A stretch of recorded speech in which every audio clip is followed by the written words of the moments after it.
It's beginning to smell a lot like dog shit. Oh, wait. I need to clean that up. Hey, what is up? Men, women, children, and all in between. It's your man's Adam Pecora here, and thanks for tuning in to yet another, the 85th edition of Requiem for a Tuesday. How the fuck are ya? I'm doing great. Thanks for asking. A lot to get into today. Think we're doing full ep? You already know that based on whatever the number says below. So, seems like I already shot myself in the foot by trying to make that statement. There's a ton to get into, I think. Maybe there isn't. I don't know. Sometimes I feel like there is, and then I'm 20 minutes in, and it's like, oh, fuck. Where'd all that go? So we'll see what happens. Let me do the pluggy plugs for you. Can you do me a big solid, ladies and germs? And rate, review, and subscribe to Requiem for a Tuesday. Apple Music, Spotify, Amazon, Stitcher, Google, whatever you want to do that on that, please and thank you. We're on YouTube as well. There's a video episode on there. You can also check out Wolf X Home Invasion. It's a full EP of mine. I did some visuals for it, so it's kind of a nice little thing to watch while you're listening to that. You can check out that music in general, streaming everywhere, as well as my band with the boy Justice, who I'm sure you know and love. We're called Multiplex. You can find that anywhere. We put out a record called Google. It's awesome. Apple Music, Spotify, Amazon, all the same shit, etc. forever. It's on everything as well. All linked in the description below. And you can check out Justice's new show. Not new. The new season of his show, Microwave Minutes, out now. Subscribe to that everywhere as well. Click the links down below. You can get everything. We got a couple link trees in there. My Instagram, adam.rfat, if you're so interested. I meant to say inclined. I feel like I always say inclined, so I pivoted to say interested. Sue me. And, lots of good stuff. Just check it all out. It's all down there below. We're doing things for you, including this, including those. Little of this, little of that. You name it. I got it. Here it is. Enjoy. So I wanted to get started today. There's just a thing that I noticed. So your boy Joey B, who I never once had a shred of confidence in. Not that I was going the other way, don't get me wrong. But so they're finally putting an end to the federal student loan relief thing, and people got to pay their bills again. And I'm just seeing a lot of people just lashing out and complaining, people that I know, people that I don't know, basically saying, what the fuck, I don't want to do this, like, fuck Joe Biden, this is terrible. Now, I just have to say, I'm not one to be like, the government is right, but at this point in time, I mean, what are we talking about? You know, there's people I've seen who confirmed have jobs, if not better jobs than they had when the pandemic started, okay? And the idea that, like, oh, the pandemic exists, like, yes, there is a virus, so I just don't want to pay my bills, kind of silly. Doesn't really add up to me. Like, you're like, oh, fuck, I have to go back to my responsibilities? Fuck you, Joe Biden. It's like, no, it kind of got extended way past any reasonable length of time anyway. It's been a very long time. Now, I say this as a guy who has a lot of private student loans. I made bigger mistakes than anybody who went to college. And I got to tell you, there was like, they gave us like maybe 6 months of like, you don't have to pay. They collected interest the entire time. And then once that went up, you had to like go on your own forbearance plan yourself to deal with all that. So I've been paying this shit almost the entire time. Now, that's not one of those things where it's like, oh, since I'm doing it, everybody should have to do it. That's not necessarily what I'm saying is. Like, I'm obviously 100% on board with this shit just going away. Like, wouldn't that be sick if they were just like, yo, fuck all this? In which case, I would probably still be stuck with shit because, like I said, it's private. You know, I'm in no way like, yeah, student loans are the way to go. But it's like, if you got them and you're working, I don't see how it's an inconvenience to now have to go back to doing that. It's like, yeah, sure, we were all got nice and used to this idea of like, oh, I got a lot of spare change in these cushions this month. Let me enjoy myself. It's like, yeah, well, you know, did you think that was going to last forever? Like, you're not fucking Jeff Bezos. I just don't understand why you would think like, oh, like, I deserve to just continue to get off on all this. You know, like, it's a thing obviously nobody would want to do. Like, I'm not like, hey, here's a bunch, I have spare money, like, take it, please. It's burning a hole in my pocket. I'm not saying like, oh, I'd be way down to pay more bills. Obviously not. But you know the ones you got. You know? And if you're like fucking 25 years old trying to act like you're scraping by because of COVID, it's not affecting your life. You know what I mean? If you're going to work every day and you're not getting sick all the time, I don't really see what the issue is here. I know that that's not going to be a very popular opinion. But it's just like, you're literally just like on Twitter, like crying that you have to pay your bills. And you're like, fuck the president for making me have to pay my bills. Like, you even hear yourself? As if that money's going into Joey B's pockets. Like, it's not, that's not a relevant thing. Like, you're just saying like, oh, I'm not competent enough to deal with my own finances. I'm sorry, but like, you know, hire a fucking accountant if that's what you got to do. That'll just cost you even more money. So I don't really know what you're thinking is going to happen here. But like, God forbid you miss your phone bill payment. You know? God, I sound like I'm 75 years old. But like, what are we talking about here?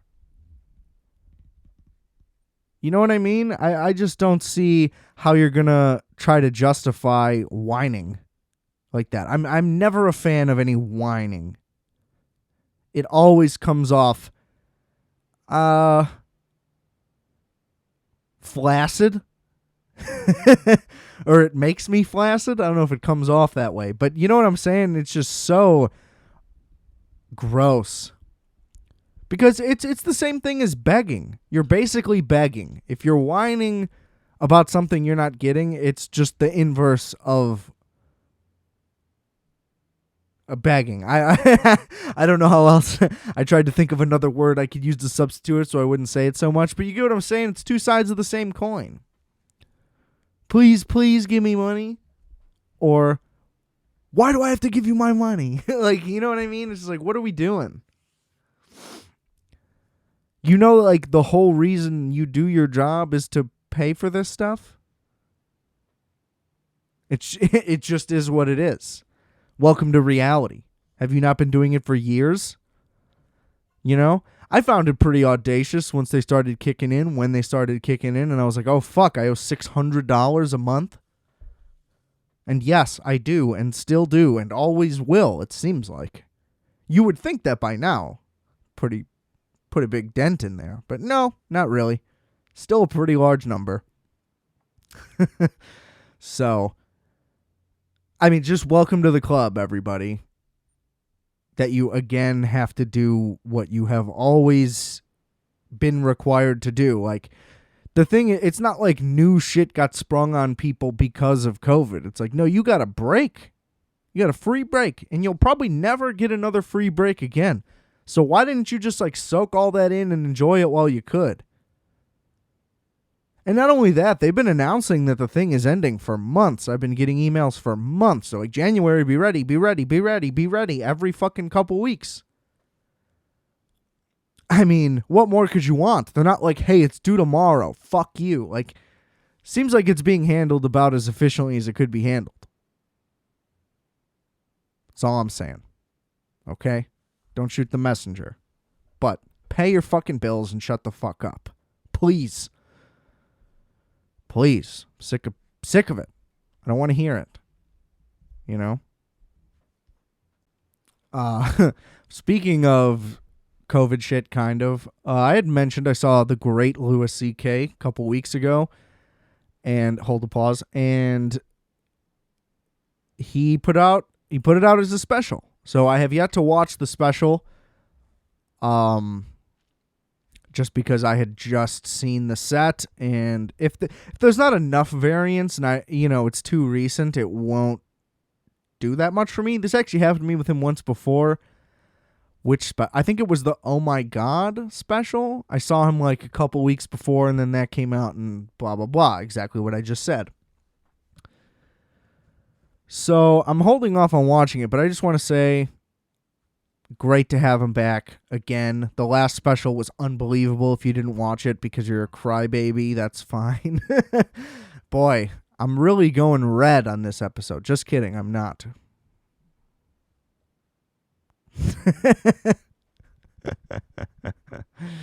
But no, I'm really making these kids angry. I can feel it. Look, it was unbelievable. All I just want to say, I'm not going to steal any of the jokes from it. You can go watch it yourself or not. I don't really care.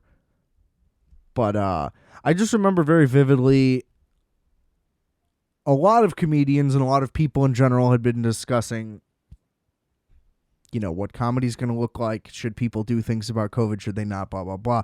A lot of those discussions had happened throughout the course of this pandy. And I remember very vividly Jeff Garlin of Curb and many other things.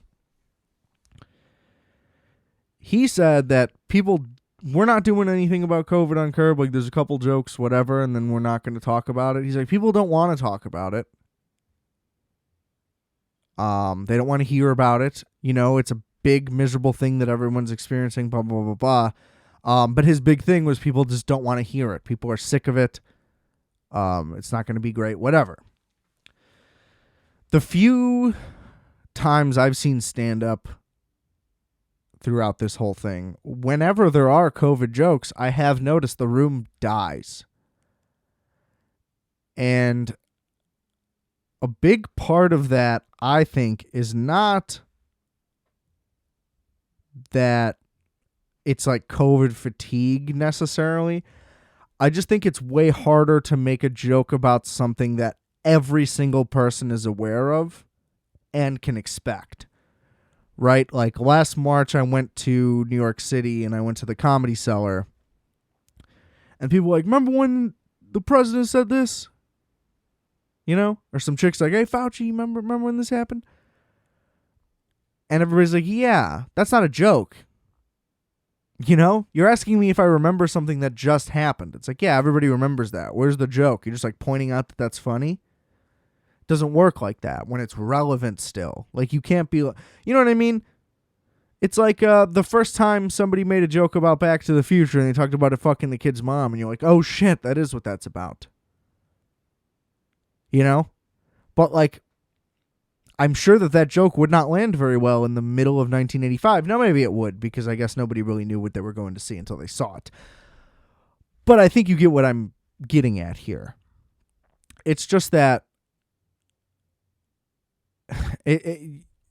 what is great about stand-up comedy is that you don't know where the person's going, and you don't know, like, oh, is this part actually the setup? And then they'll be like, no. We're still getting there. Or like, boom, here's a punchline you didn't expect. I'm going to go a whole nother way with it. Things like that. But if you're just going to be like, hey, remember when the president said masks are stupid or whatever? It's like, haha. Like, glad I came to this comedy club to laugh and you just repeated things that were happening. You know what I mean? And then when I saw Louis, one of the openers bombed horrifically on a few jokes, one of which was about COVID. One of which landed okay, was like a direct ripoff from John Mulaney's Kid Gorgeous record. I don't know if I mentioned that on here or not. That completely turned me off of everything else he had to say. It was like a dead on, like almost word for word thing about like, what was it? Actually, this ties back in, about alumni letters and like colleges trying to get donations from you, even though you spent all that money to go there in the first place. Right? Great premise. Very relatable. But like it was on his special, which was a massive, massive special. So I just don't see how you could go on with that joke. Because here's the thing. Even if somebody else had done it before Mulaney, which it wouldn't surprise me if they had or hadn't either way, I hadn't heard it before. But once it's there, once it's like a number one thing on Netflix and millions of people have watched it, just kind of seems like, even if you feel he stole it from you. Again, I'm just putting words in people's mouths to try to justify why you would even try something like that. Just not a good look. Maybe tuck that one away. All I got to say there. But then Louis came out and he started doing COVID jokes and they were better. And one, they were either personal to him, so it was unique stories, or just observations about things in addition to it. There was new thoughts being brought to it, not just like, oh, I saw this on the news. Isn't this funny? Like has never once been what we're trying to do. That's what the podcasts are for. Talk about it on there. But to go on stage and be prepared. And I remember very distinctly the guy who went on last at the Comedy Cellar, when his COVID jokes were bombing, he was like, oh, must be a lot of tourists in the crowd. And it's like, no, dude, like I may not be from New York, but your joke just sucked. Like, it's a weird way to try to chalk it up to like, oh, these people are from out of town, so like that's why they don't think I'm funny. It's like, you're a fucking asshole, dude. No, your bit about hand sanitizer just sucked ass. You know what I mean? Like, I don't know. I guess basically I'm just trying to say it's too broad of a topic that too many people are experiencing at once for you to say it and like make an entire room full of people laugh. If you're not going to add anything to it, that's really all I can say. I think you kind of get the gist of what I'm getting at with that, but good segue to bring that all in together. Look at that. Look at that, ladies and gentlemen. It's almost as if I know what I'm doing here. Isn't that great? Doesn't it feel great to be competent sometimes? Every now and then, you're just like, yep, I did that. Good shit. You go, me. You're the man. All right. But you know what's something that people can't relate to necessarily? That you might find funny. You ever go to the ass doctor? Now, I don't think that was the official name on the business card of the person that I saw. It wasn't proctology either. I know that that's where you want to go. But I roll up to this place. I'm going to keep a lot of the details out, I guess, but we'll get to the nitty-gritty. Don't get me wrong. I know you're like, oh, what? You're going to spare the shit? Like, no. We're going to get into the shit. I guess there's just not a lot at the top end. So I have psoriasis. Not great. Don't recommend it. If you can avoid it, please do. Pro tip, you can't, so you won't. But don't say I didn't warn you. So I thought, had a little inside, if you know what I'm saying, in the hole, in the, what do we want to call it? The honey pot? No, that's pussy. That's a CIA thing. I don't know. thought I had some reds burning inside where things should only be coming out. So I'm like, all right, doc, the medicine I have for this ain't working in this area. Tell me what the deal is here, bud. I think I got some lumpies in there too, if you know what I'm saying, little hem-hems. So what are we doing? Like, let's get some options here, We got to maximize my comfort or whatever. So it starts off fine. Everything's fine. Good thing I was stoned out of my mind, because this would have been very unpleasant had I not been. Now, it was also kind of like, whoa, I'm kind of too blasted probably to be in like this serious of a medical situation, but we persevere here. So it all worked out. Let's just say that off the bat. I get in there. Well, he gets in there, but the questions, whatever, standard shit, basic shit, you've heard it all before.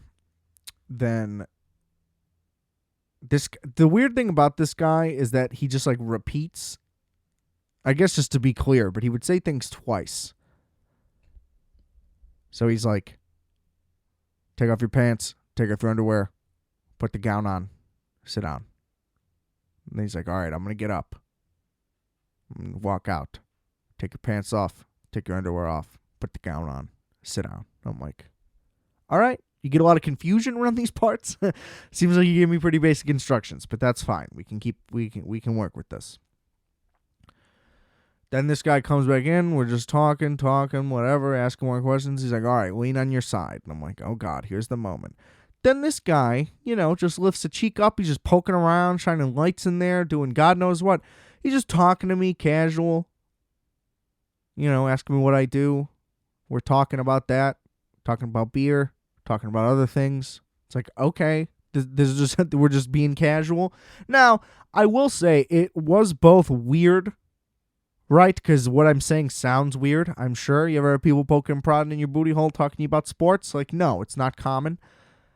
But it's also like, oh, this is this regular for this guy, and maybe he doesn't even like doing this, but it also just like, the conversation part. I would hope that he likes doing the butthole stuff, because, that's a tough profession to get into. A lot of time invested, to get to the point where you got your own practice and shit, and then you're like, man, I've never enjoyed this. So I assume that part's fine. But regardless, the fact that he's like chatting me, I'm like, all right, well, way to make this less weird on me, I guess, because you got to figure the biggest concern with every single person in there is like, man, that's my asshole. Like, can we just keep this to me? Is there any way you can do this without even looking once? Can I just give you a bunch of descriptive words? I'll put my fingers in there. Tell me what to look for. I'll feel around. Whatever makes this not some form of sodomy. Not that is, but you get what I'm saying. Anyway, so it goes from like, I'm looking around to we're going in. And then he's speaking real soft, so he's like, take a deep breath. And I was like, what? Do I get like a second for that? And it's like, nope. So then I'm just holding my breath as is. He caught me between breaths, so I'm holding it. I'm like running out of air. I'm like drowning. Well, this guy's digging around knuckle deep inside of me. Oh, God, I can't even say it. I think he like injected a thing, not like a needle into me, but it felt like there was like some injection. Like I got basted. It felt like he took a turkey baster, put it in my butthole, and squeezed all the juice out in there. So I don't know what that was. And then at one point there was so much pressure that I was filled up. So I don't know what that was, but that was very unpleasant. So I don't know how you bottoms do it out there, but shout out to you. You got to keep the tops happy, I guess. So he gets out of there. After he exits me, he just goes, he's like, all right, here are these. He hands me a box of like, almost like one-off toilet papers, like What would be comparable to this? I guess, like, you know how there's like pre-cut sheets of wax paper where you can just like pull out one, or parchment paper, whatever type of paper that is, where you just pull out one and then you have a whole big sheet. It was basically like that, but instead you're pulling out like individual toilet paper pieces. And he just goes, all right, these are for you. Clean yourself up. Which right away, it just sounds so rough. Clean yourself up. It sounds like somebody entered you, came in your asshole, and throws a roll of paper towels at you. Clean your fucking self up. Like, you know what I mean? It just feels very degrading. And in that moment, you're like, oh, okay. Right? And he repeats himself. So then he's like, all right, get yourself cleaned up. I'll be back in a couple minutes. It's like, okay, man, I get it. Clean myself up. I get it. I'm a little bitch. Okay? You had me. I understand. Okay? I understand who has the power in this room. All right? No fucking skin off my ass.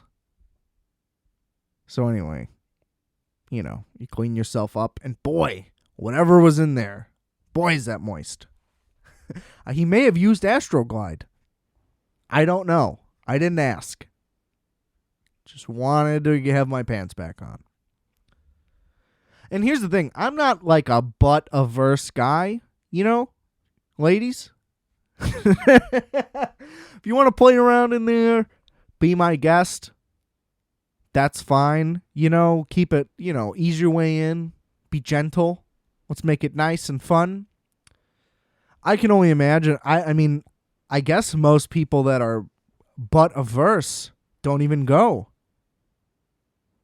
I've always wondered, like, what percentage of people with, like, colon things just don't go, and then they just die. Or whatever. You know what I mean? You wait too long, you never know. I'm team put them in there. Whatever it takes to keep this bill of health clean or whatever, let's do it. So anyway, you know, you have the sad wipes where you get the goo out of your butthole. And then once you get your pants back on, it's like didn't even happen. So let this be a PSA to everybody. If something's going on with your butt, let somebody put their fingers in it. Okay? That's what I learned. Just go for it. Anyway, the results come back. He's like, yeah, bro, that ain't psoriasis. You are just a fat piece of shit, basically. He's like, you eat like garbage, and that's what's causing this problem. And that is why your medicine doesn't work. It's not, I'm on fiber. I got to put this fucking, what is it? It's like poison ivy cream in my asshole. I don't know why, but I guess that's part of the problem. And we got to get that straightened out. Whatever. I don't know how that's going to go. I haven't done that yet. But whatever. Then he tries to tell me, oh, just cut out red meat, cheese. You could stop right there. And I'm like, dude, that's 40% of what I eat. This is Chicago, buddy.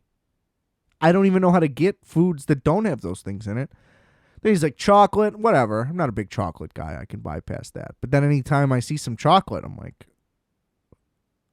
fuck, I would eat that. No, but I don't eat a lot of chocolate. Then what were the other ones were easy. The other one was beer. Not great.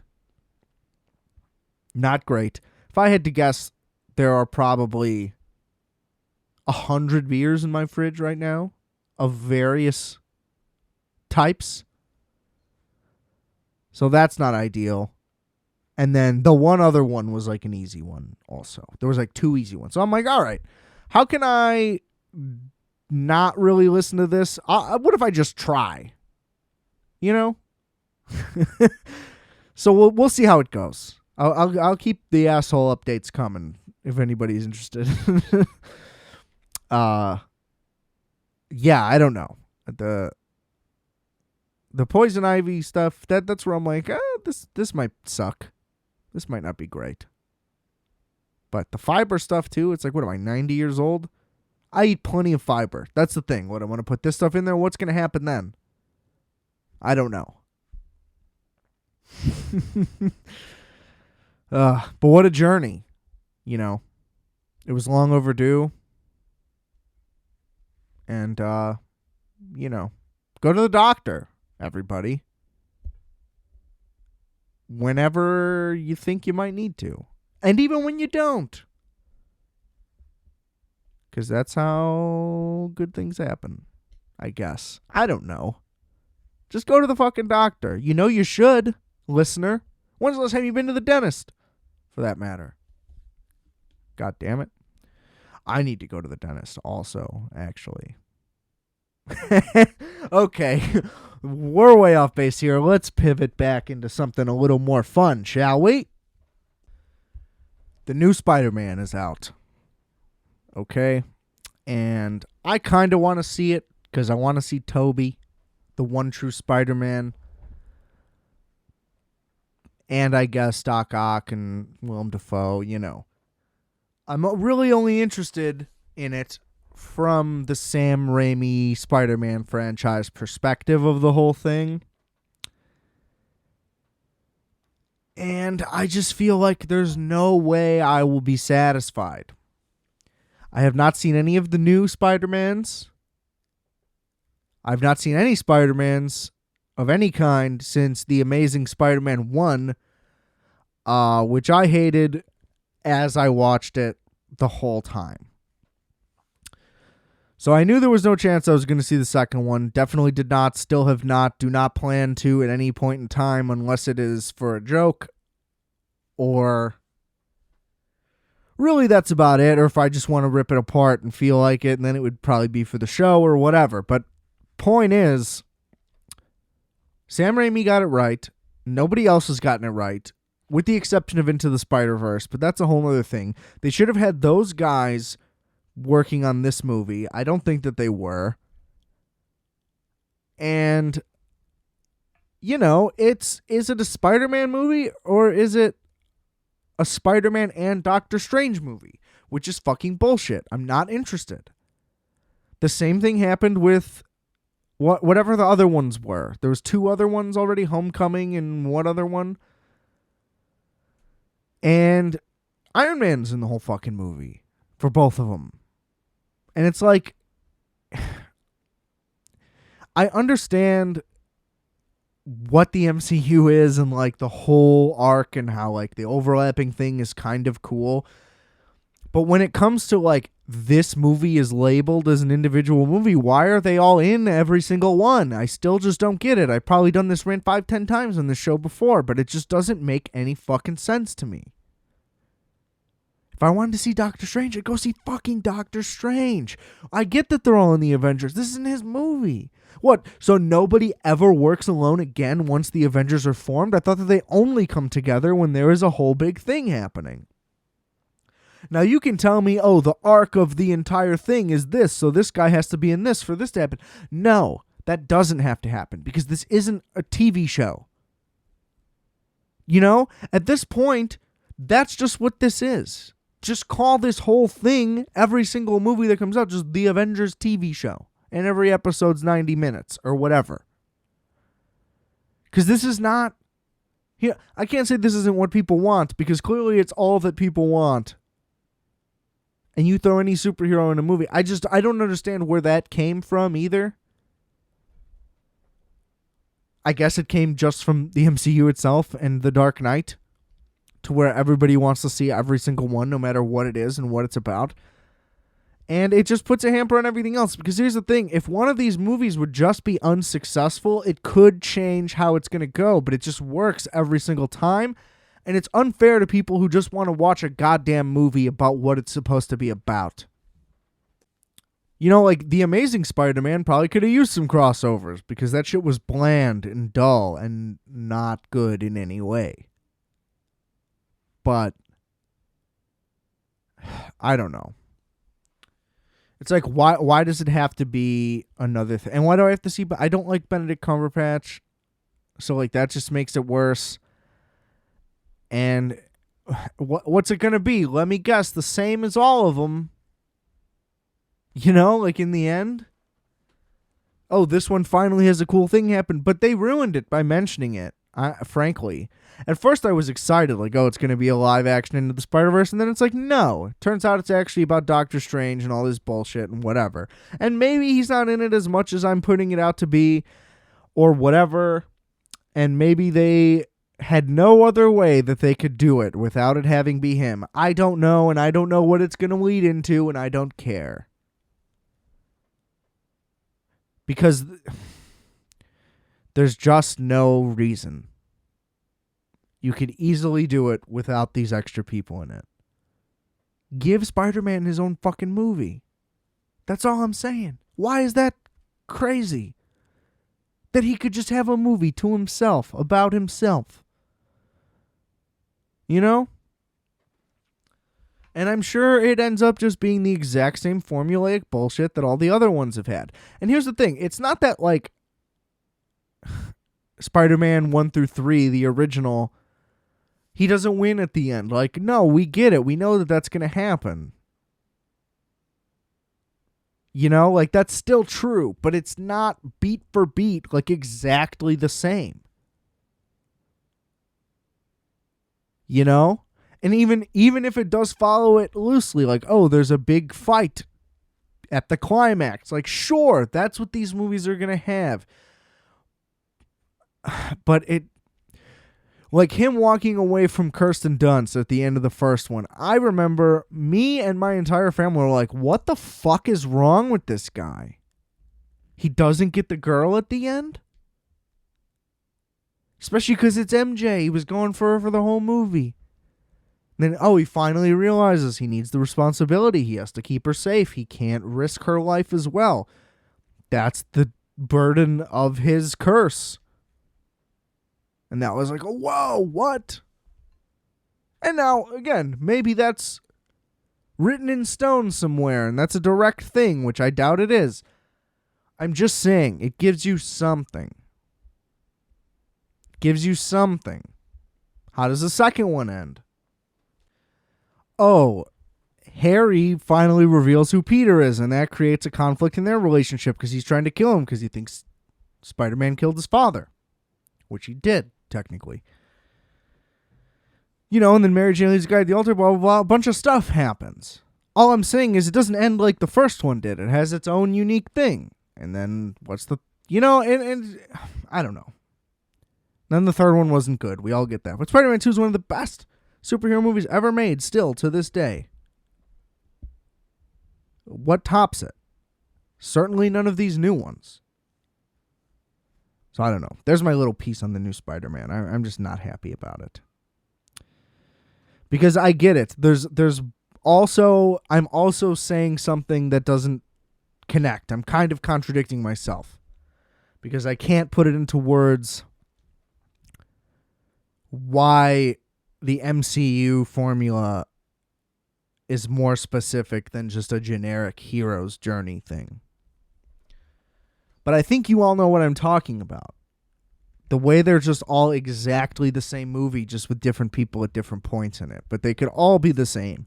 You could interchange any single plot from any single one with the other and vice versa. And you could add in any characters and take them away as much as you want. And it could all still be exactly the same. And that's just what irks me. And it's the rapidness of them coming out as well, to where you can't fucking catch your breath from the last one. It's like, oh, well, here's another one that's the same. It's like, yeah, I just don't know what is driving people to go see these movies when you know what's going to happen. See, to me, giant CGI fight scenes are way less entertaining, especially when, again, they're all the same. It used to be, there's one major blockbuster a year that does a thing like this. Maybe 3, maybe 5 of various movies. But now there's 7 Marvel movies a year, and they're all the same. And it just loses its luster. It was like, even with that Godzilla vs. Kong movie. I wasn't, like, blown away by what I was seeing because I've seen it a million times. I watch Superman destroy a city every time he's on screen. So it's like, you're fighting in a city. Cool, but this is just an animated movie at this point. So, I don't know. I'm off. I've been off. You know, it's not like my position on the show was ever like, yeah, let's talk Marvel. But I don't know. It's never going to stop. That's really what just bothers me the most. It's like if something would just change, that would be sick, but there's no reason for them to change anything. For whatever reason, they all get good critical reviews and they all make a fuck ton of money. So it's like, why would you ever pivot from that? They have no reason to. There's just zero artistry in any of them. I guess that's what it is. Because at least Sam Raimi took Spider-Man and did what he wanted to do with it. Like, he made the best movies possible. Where they're like, we know what works. Like, what algorithm can we look at to plug in whatever plot line we need here? That would be like, it's like they're using analytics to make a movie instead of like, you know, talent and art. Like, you know, it's a movie for all the wrong reasons. It is just a giant commercial thing. And I don't know. I miss when it had real soul in it. It's hard to say. It's hard to say if it's like, oh, did I just love this one when I was a kid? And that's why? But no. You put on Spider-Man 2 right now, I will watch the shit out of that. That movie's fucking amazing. Great video game as well. Unrivaled up until the new ones for PlayStation. You know what I mean? It's just it's a tricky place to be for me. Cuz I just love Spider-Man. I just want good Spider-Man. You know? It's a shame that Spider-Verse is probably the best thing we're going to get until God knows when, cuz it doesn't seem like this shit's going to end anytime soon. So, that's bleak. Don't plan on seeing it. You know, I read about what happens. Doesn't strike me as that interesting anyway. I don't know. Here's what I would say. If I had any say in this movie, Tobey Maguire and Andrew Garfield would each have to be in it for half of the movie. At least. Now, I'm not saying it should straight up just be a live-action version of Spider-Verse with these characters or whatever, but that's more of the way that I would lean, where, like, oh, let's say the three of them have to fight a thing and go up against each other. Because ultimately, I guess the thing I just realized is if it's always an Avengers universe and there's always another person from the Avengers, like, why aren't they always just helping you the whole time? You know what I mean? And it's hard to speak on when I haven't seen the movie, right? But, like, if there's a second main character who's also a superhero,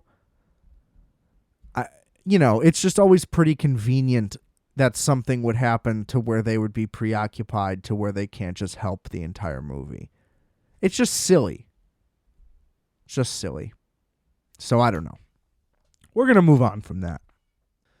On a much lighter note, on a smoother note, should I say. Also, literally, with note. Wow.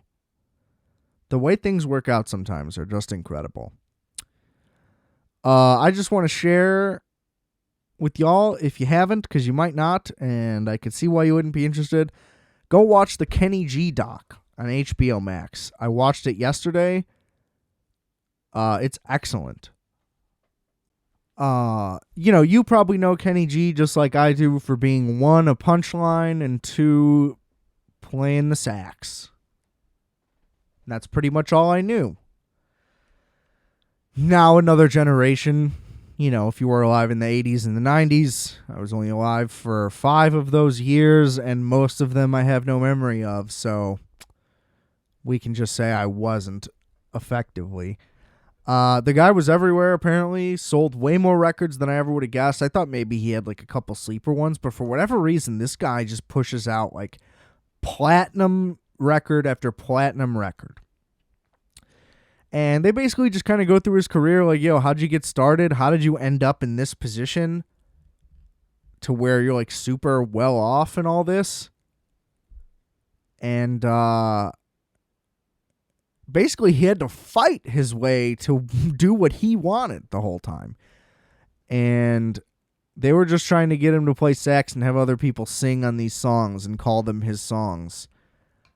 And they were like marketing him with like silhouettes so people couldn't tell if he was black or white, because they were pretty much marketing him to like black audiences, and he was making like R&B songs. And he was like, this isn't right.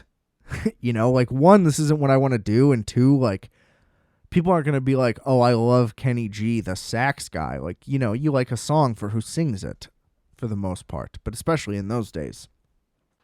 And so pretty much he just kind of did his own thing, kept grinding away, and eventually played the song that you have definitely heard before by Kenny G on Late Night, Johnny Carson. And that like changed everything forever. The song like went through the roof. They started like developing new radio stations. Basically Kenny G invented what you would know as smooth jazz. And all of the fans that followed, that's all thanks to him. And I guess a lot of people hate it. Though they interviewed a ton of critics for this, and critics just kind of ripped him apart. But it was funny when like one critic would like talk shit about Kenny G, but he's sitting there wearing like a fedora on camera, trying to act like he's really cool and relevant to music. And it's like, you're a fucking loser, dude. And then, just shit like that. They just keep going back and forth kind of album by album throughout his career, and they talk to Kenny the whole time, and he's like honestly a pretty cool dude. Now, I'm not out here listening to no fucking Kenny G, you know that. But they briefly talk about him working on the Kanye record, which is awesome, and how that came about, and all of that was super cool. And that was pretty much what I was most excited for. And I will say the one thing, this is part of that Music Box series that Bill Simmons is doing, which is pretty much just 30 for 30 about music, and it's on HBO. They did that one about Woodstock 99, which I talked about it on here. At certain points, they like forced racism into the conversation and like forced wokeness onto it. Where in some places it was totally merited, and like there were a lot of fucked up things going on that didn't need to get pointed out, but there were some where it's like, this isn't even on message with like the movie that I'm watching. You guys are like just digging here. They did that once in this, where there's like, Kenny G, if you were black, would you be where you are today? And then he was just like, I guess not. Never thought about it. They're like, Kenny G, are you racist for being famous? Like, you know what I mean? It was just such a stretch. Like, the idea that Kenny G was like, I'm going to play sax and become super, super wealthy because there's black people that also play sax. So I'll win because I'm not. It's just like, what? Yeah, he premeditated this whole thing because he's racist. It's just like silly. It's just silly. Because also, they give a ton of comparisons to like a bunch of other saxophonists whom like would not be making the type of music that he was making. And he was the only one trying to do it. So it's kind of just like, I don't know. Just kind of rubbed me the wrong way. It's like, you're going to ask him that in this thing about him? Like, I don't know. He was also one of the first 10 people to invest in Starbucks. So he's like half a billionaire or some crazy shit. It's funny. He just goes like, oh yeah, so that was a good investment. And even the person interviewing just bursts out laughing. They're like, that's an understatement. Like, what the fuck? You're one of the first 10 motherfuckers? God damn. Could you imagine you put in $1,000 of Starbucks at the beginning? Ooh, it's that narrow bubble. Sorry. Absolutely crazy. But go watch the Kenny G doc. It was awesome. I was thoroughly entertained and surprised to say that, frankly. I mean, I knew that they wouldn't be putting it out if there wasn't some interesting things in there, for sure. But it was good. I would watch it again, frankly. Because he is just like a very unique figure in general, where like he's a musician that gets like no respect from anybody, but is somehow very popular at the same time. It's a very strange dynamic. So, I don't know. If you're into easy listening, you'll definitely be into this doc. But even if you're not, give it a shot. All right. Well, we're going to close here with everybody's favorite segment, Sports Corner, presented by nobody.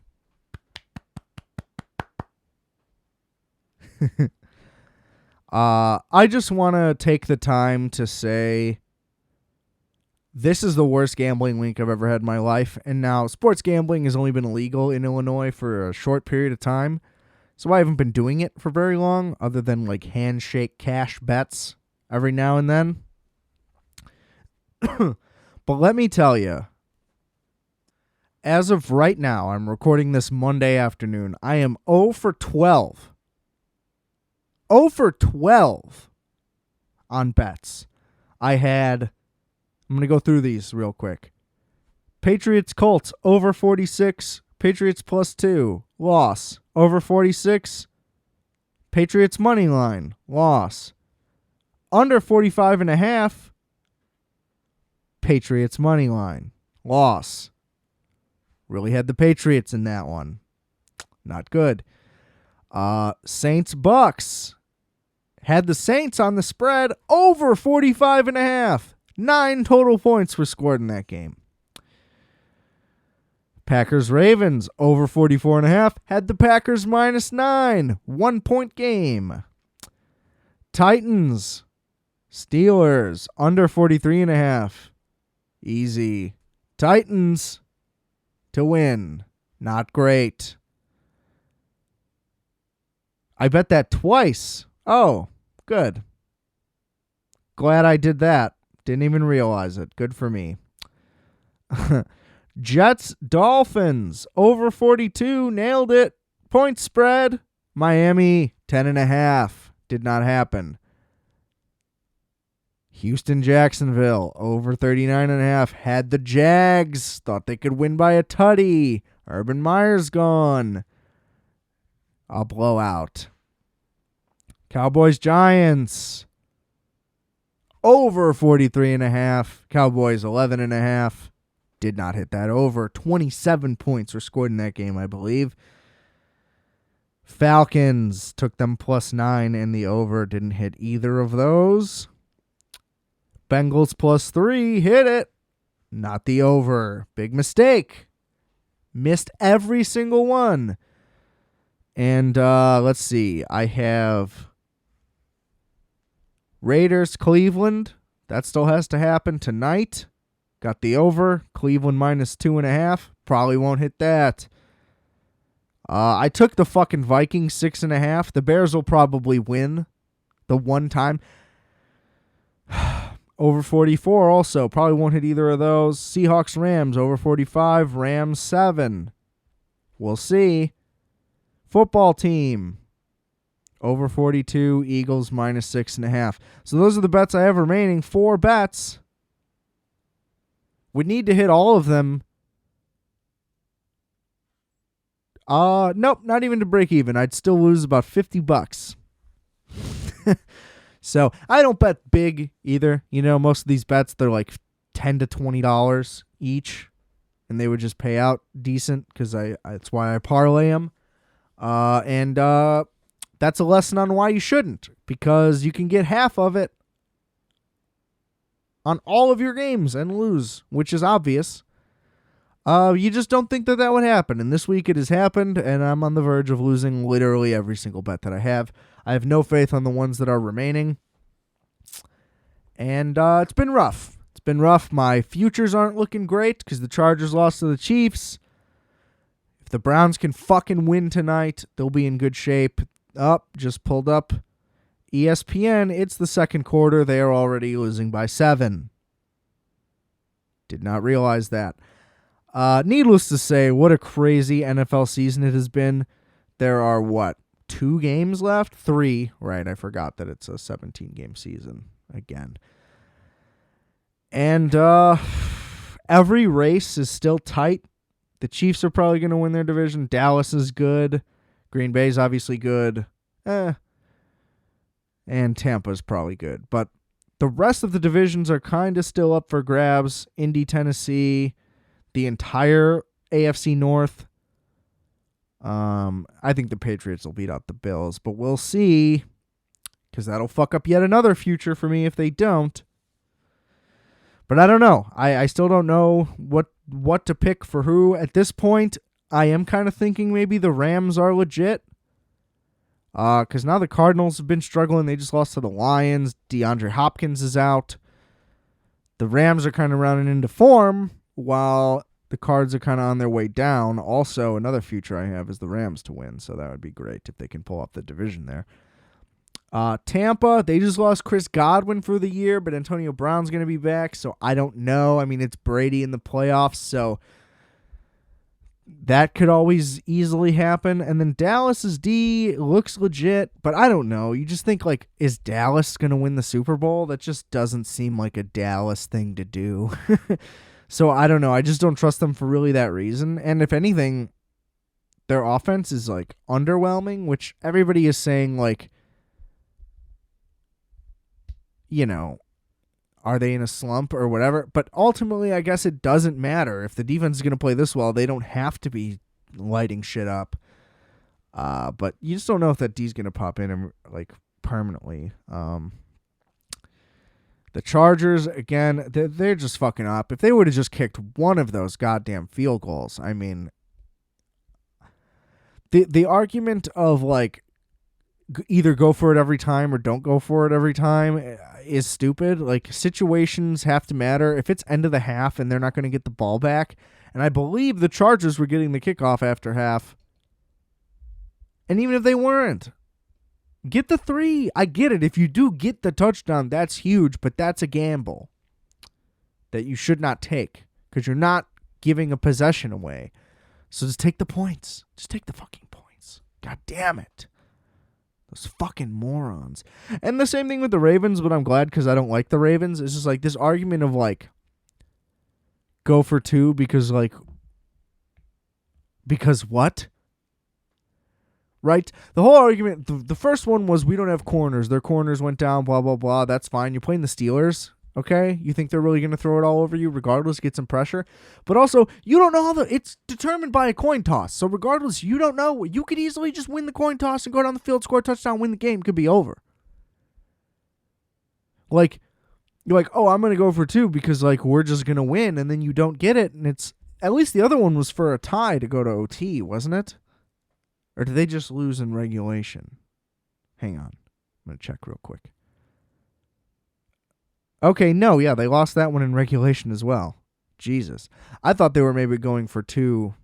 That doesn't add up. Whatever I'm saying doesn't make sense. So I'm sorry. That was a stupid thing by me. Yeah, either one I don't agree with. The Steelers one maybe more so because of the circumstances in those. But, like, you have a backup QB here. I don't know. If your thing is, like, we're bound to get one of these 2s to win the game, wouldn't you also be bound to win a game in overtime? I don't know. Obviously, you look great if you get it and you win the game, and everybody wants to do that, but it's just, like, just doesn't seem that realistic. So, I don't know. Not a big John Harbaugh guy. I'm a Jim Harbaugh guy. You all know that. And, you know, I don't know what I really wanted to say. I just wanted to point out what a terrible week I've had gambling, and it's probably going to continue tonight and tomorrow, which kind of just makes it an even worse beat to suffer through, because now it's 3 days worth instead of just 1. So isn't that fun for me? Let's hope I win some goddamn money back. I probably will not. Thank you all for tuning in again. Or if it was your first time, hope you liked it. This was a fun one. Merry Crimbus, Kwanzaa. Do we pretend that black people celebrate Kwanzaa still?